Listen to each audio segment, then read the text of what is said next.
Yeah, just an interesting note. I just read the rest of that post. What's interesting is what's left out. I actually talk about my family from the bridge back to my place, and AI cut it out completely. That tells me a lot about how I've cut my family out and how they've cut me out. Really, really interesting who pays attention to what's going on here and what AI allows and what it doesn't allow. And no, it's not AI taking over the world, because we have to program AI. My AI is trained to be powerful and empowering. So if you read the power in that message, that's AI, because I trained it. Someone who failed English, someone who the school failed me. Not my teachers, the system. We are the system. You gonna stand for it? Enjoy.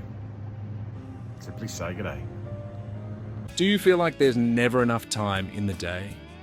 Are you struggling to switch off from work, the internet, and social media? It's time to reconnect with family, friends, colleagues, and most importantly, yourself. Join the Be More Social Daily Challenge. Just 10 minutes a day to recharge, gain more energy, and enjoy what matters most. Let's begin. G'day. Today is Sunday. Share freely for me, and I reflect on yesterday, which is embrace learning. And what I've got to learn and practice and share today is quite fascinating. For the first time in a long time, I recorded my walk in a voice memo, and the idea was to share it with the team. And I spoke to a good mate of mine, Christian Veriga, who might watch this, you might see the tag. This is an example of what I do with AI. So I transcribe everything I say, which is about 45 minutes of conversations. That's me raw.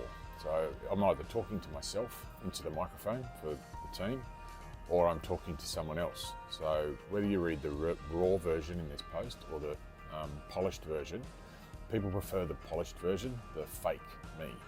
And that's done by AI, but AI knows me, so it translates my words.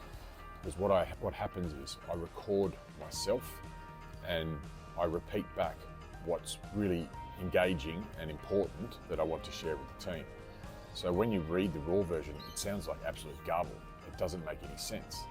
And it sounds like I'm insane because I'm repeating myself, I'm saying weird words, but that's also AI translating my Australian accent, and it doesn't pick it up that well.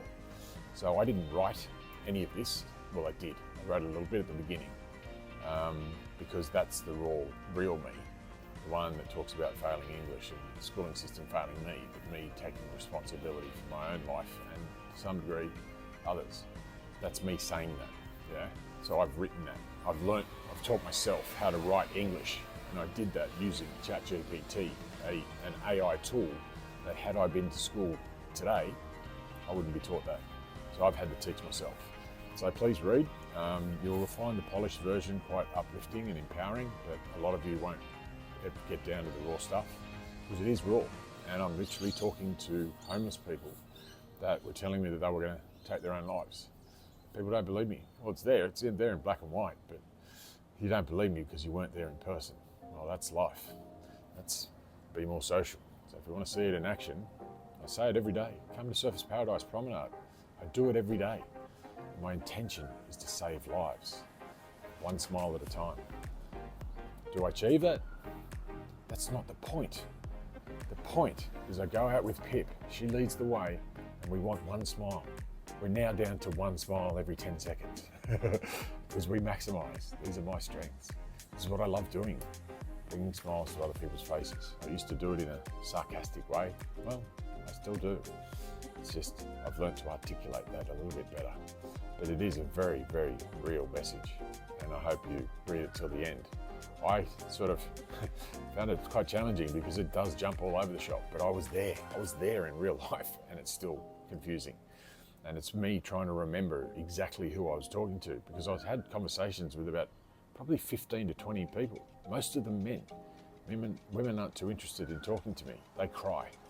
And that happened today. I overstepped a boundary, and I'm okay with that because I don't ever want to come up short and find that I could have saved that person's life. So I'm not going to apologise for stepping over boundaries, because stepping over boundaries saves lives. If you want to debate, that's not for me. I'm open to a conversation. I just overstepped the line and they wanted to debate with me and I had to walk away. And I have no idea if that woman's going to be alive tomorrow. Is that the burden for me to carry? No, definitely not. But let me tell you, it is a burden for some, and they feel it's a burden on others, so they take their own life. All it takes is one smile and a chuckle, and that's my ego, and that's cool. Because I love my ego, because it's a part of me, and so is G.